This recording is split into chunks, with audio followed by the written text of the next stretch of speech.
Okay, so I'm going to tell my story basically on my experiences as far as my racial experiences because it's like oftentimes these people will always act like they get triggered by me talking about my experiences. I think this was the comment that basically encouraged me to actually make my comments basically on this, make my videos on this basically, because a lot of people will be like, oh, you can't talk about your personal experience with being perceived as mixed race or anything of that nature. I will tell you this honestly, most of the time, yeah, no, people don't usually think that I'm mixed race. People don't usually think I'm black. That's just the truth. And I know this bothers a lot of people. It's like it's physically paining them. Like they're in physical pain because someone is not perceived as a black person. It doesn't mean that they're treated better than you. It's almost like people think that being treated like you're not black means that people are going to put you on a pedestal. No, that's not true. The story I'm going to talk about, definitely, it's not about being put on a pedestal. It's actually being treated very poorly, okay? And it's on the basis of not being black, not being on the basis of being black. The only person that stood up for me in that whole situation was a white man. Yeah, that's how bad it was. All the black people, especially the black women, were specifically trying to go against and trying to push the narrative that I wasn't a black woman. So, basically, I have this whole situation, and honestly, it's not just this situation. This is just one negative situation that was like, this is really bad of a situation. It could have really been a negative situation because they were trying to make it a situation where it would financially cause problems for me and so forth. But thankfully, I had a backup plan at the time. Anyway, starting back, I'm going to start back to how I was raised. One, I wasn't raised to think I was mixed. I wasn't told I was light skinned when I was a kid. My mother, in my opinion, has always been dark skinned. She complains every time we talk about this, and she's like, I'm dark skinned, and all this stuff. And she's like Angela Bassett's color. She is strongly in the idea and in the belief that she is a dark skinned woman. And I kind of think she's dark, but I'm like, I understand that Chrissy and platforms like Chrissy push the narrative that people lighter than Kelly Rowland are not um, dark skinned. And so, for those reasons, I've always been like, to this current day, that brown skinned women, we do need to come together. Even though, we may have been taught differently. Some of us may have viewed some brown skinned people as dark skinned, or some of us have been taught that we were light skinned. Well, I think we do need to come together. My point is in this conversation, though, is, I grew up just being told that I was black, that I was brown skinned black girl, that my cousins, my color, were brown skinned black people, you know, um, that nobody was mixed, that we were all black. You know, I did get a slight memo before I turned 18 from my cousins, because the cousins that were similar to me phenotypically would say, like, oh, no, we don't call ourselves black, we call ourselves mixed. And my two female cousins would say this, and they look more Afrocentric than I do, for one, facially, but they are my color, basically. And they would say like their mother or whatever is mixed, right? And I'm related to them through their father, but they would also say that side is mixed too. And I also noticed my other cousin would do the same thing, you know. And I always was like, that's on you, kind of thing. But my mother would kind of like laugh at them and be like, nah, you're black and all this stuff. How the heck are you trying to say you're mixed? How the heck is your mother mixed and all this stuff? And then point out her uh, sister-in-law's features, basically saying like she has pretty Afrocentric features or whatever. But to me, like, that's how I was raised, was under my mother. She had this belief that she was black, and I had that belief too. And I didn't really know about my dad's side like that. I contacted his sister at one point in life, and she specifically told me that that she was part Creole, that her mother was part Creole, like half Creole or something like that. And so then I was like, oh, I didn't know that. And she was like saying that that's pretty normal, that people, perceive people as mixed in the family or whatever. So, I mean, like, I didn't know that until I was 19.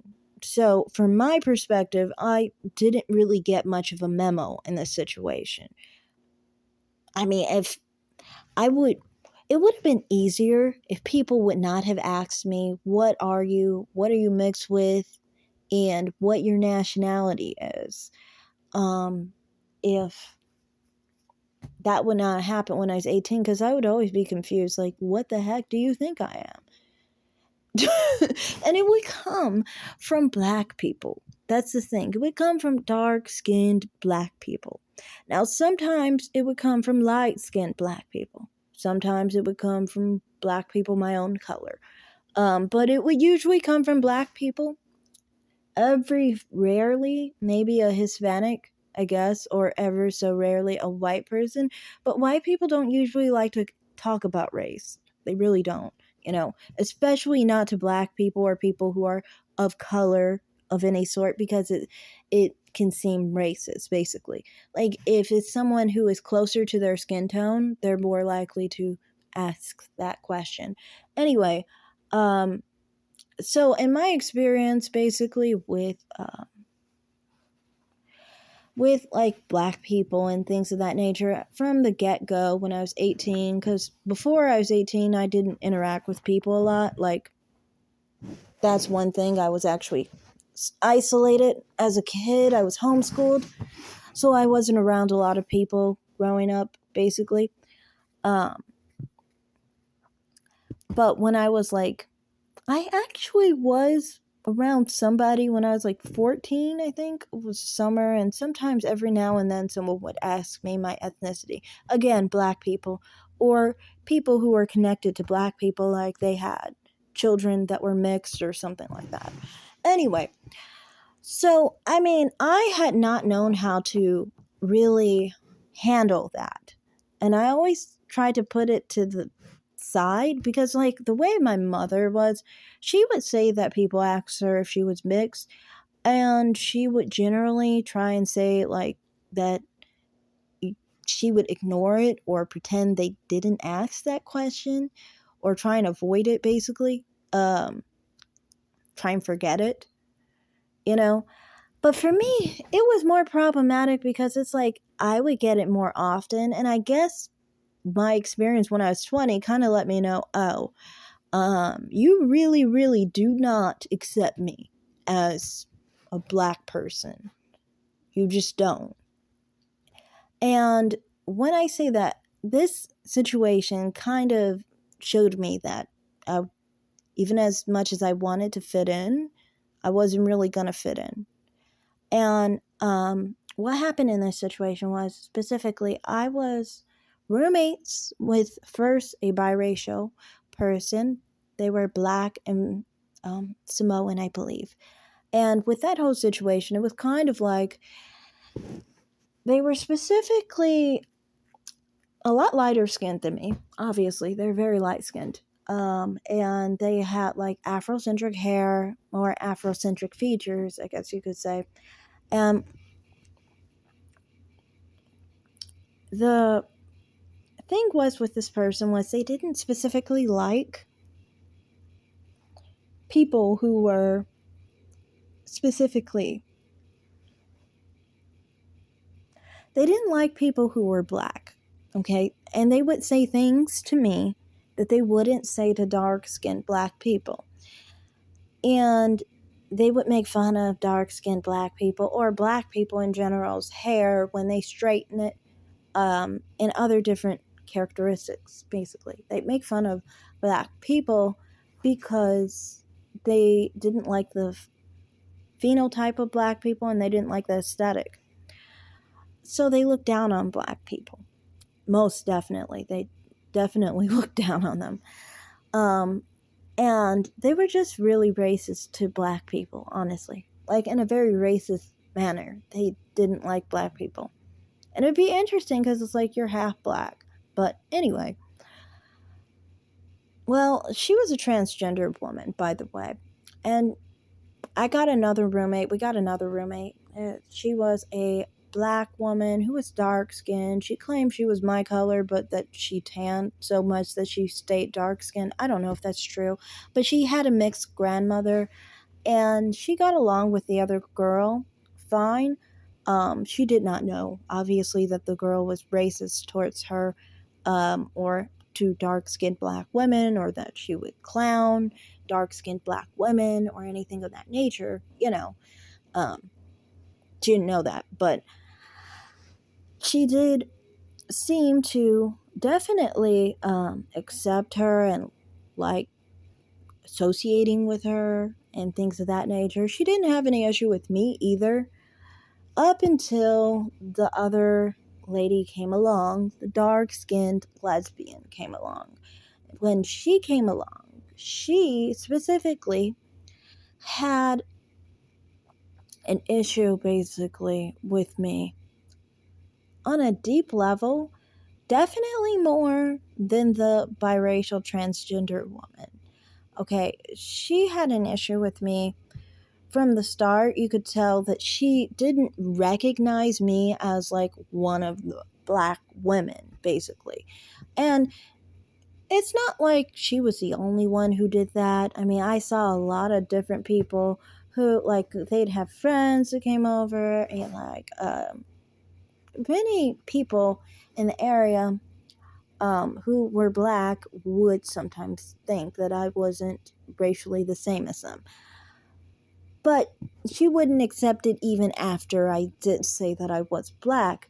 And the reason why was because basically I think she was stuck on like facial features, and she would try to like imply like my hair has to be straighter, or that my skin, make comments on my skin being lighter. She even called me something like butterscotch once, like, which is kind of colorist, honestly, to reference someone's skin tone that way. But anyway, I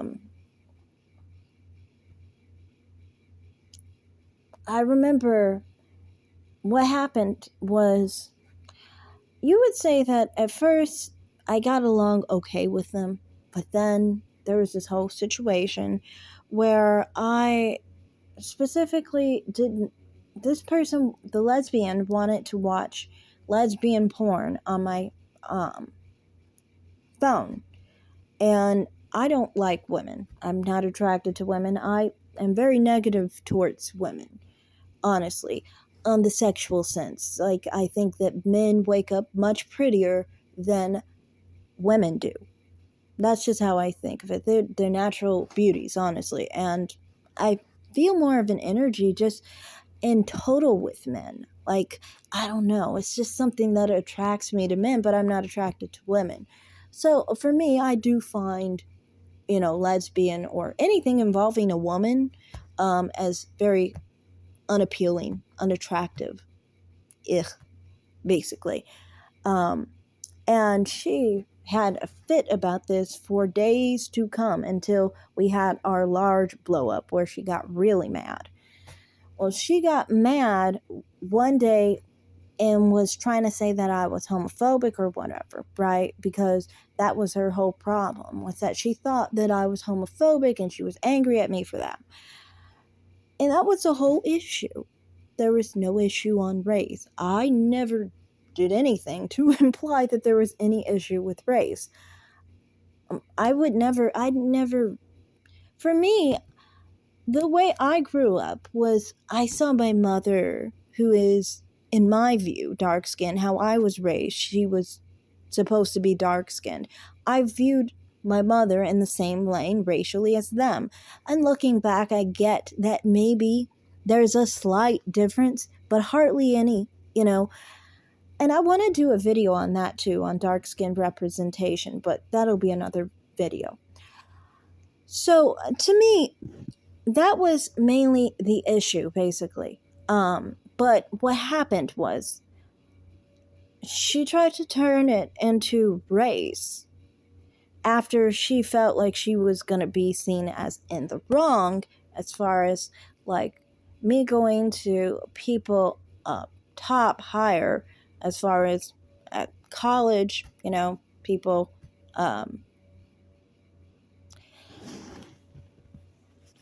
people finding out that she was a problem, basically, for me. And I felt like she was razzing me, she was acting violently, she was a problem, basically.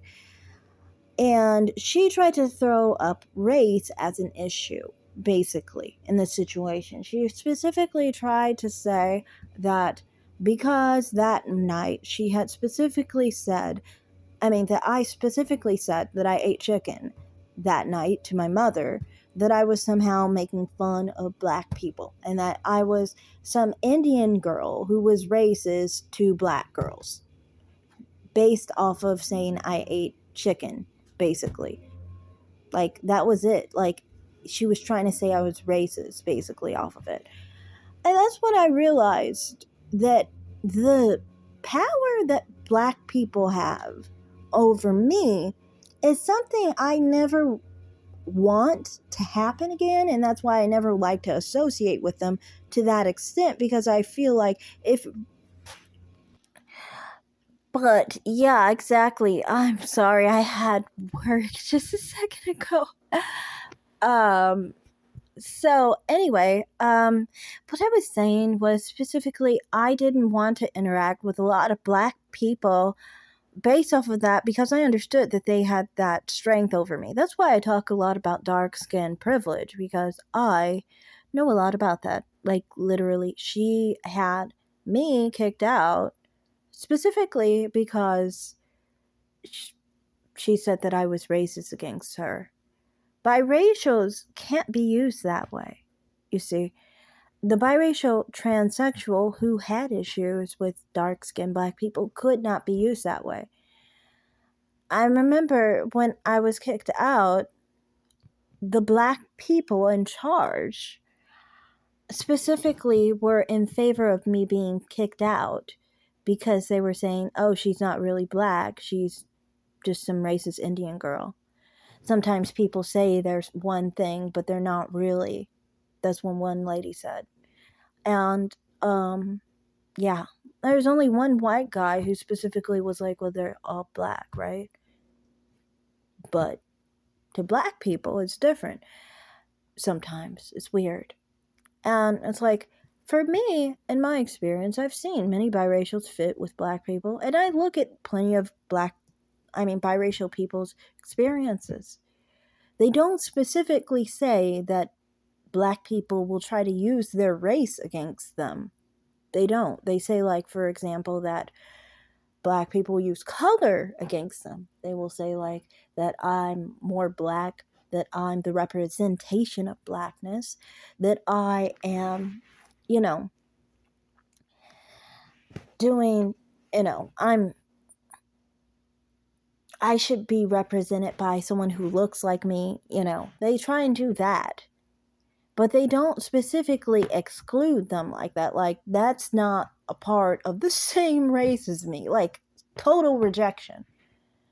And, I was glad to learn that at 20 early on. It didn't hurt me too much, because, I just moved in with family at the time, my mother, and I lived with my mother before that, so it wasn't that big of a deal.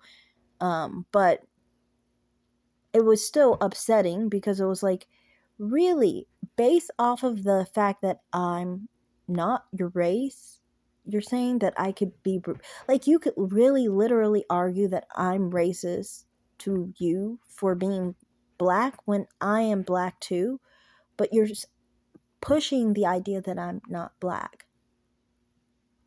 and other people are believing it, which is just weird, you know? And I guess that's why I was thinking about my platform. And I was like, why did I make a channel for black women? You know, I should have not made a channel on race. I really should not have, considering that's really not my strength, you know, in so many different capacities. It's just not my strength, you know. I would never try and make a channel based off of not having an identity as a black person because I don't really understand that. You know what I mean? So, I mean, for me, like when people, one thing I've noticed is that when I talk about these issues, I do get a lot of pushback. I do get shunned a lot. And I get a lot of the time where people get mad at me and say, oh, you can't share your opinions or your experiences and things like that. I understand that many of my experiences will not be relatable to any black people or biracials. I know that already. But it's just kind of like, well, that's just my experience. I don't know what to tell you. Like that's what I've experienced. I wish I fit in, you know? But I kind of feel like it's more than just phenotype for me. It's more than just phenotype and things of that nature. It's also behavior and how I behave, basically how I talk, how my personal interests and so forth. And I honestly feel like this is actually a benefit, honestly, because I've never really gotten hate for acting like what people say acting white or whatever.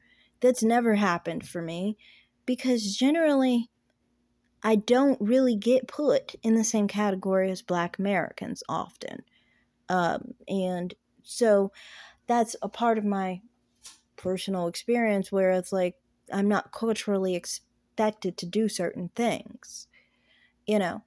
And honestly, culturally, like or like phenotypically, where I felt like I always fit more was with more like East African or people, I guess, along the Sahara or whatever, which makes sense because my heritage is mainly Saharan, Fulani, Tuareg heritage. Um, of course, I didn't know this before I took a DNA test, so I didn't know any of that information. But it's just like, honestly, like out of this whole situation, like that really did teach me about my position in race and that I don't and I can't and I have no place in trying to associate with black people on a social level, and that I don't specifically have a situation where I have a weakness, basically, what I'm trying to say. It's like I do not have the privilege of turning any argument into, oh, it's about race and people are going to, that are black, are going to believe me and take my side because they just side with whoever's, in their opinion, whoever looks like them, basically. And this is, by the way, not just dark skinned black people. Because in that situation, there were some people, there's one person who was specifically a light skinned black man and had the same view. Sometimes there's also more respect for people who are darker skinned and not light skinned or brown skinned, you know. And yeah, so for me, all in all, what I'm trying to say here is I do not get the privilege of black people or being black or being darker even. Definitely not darker.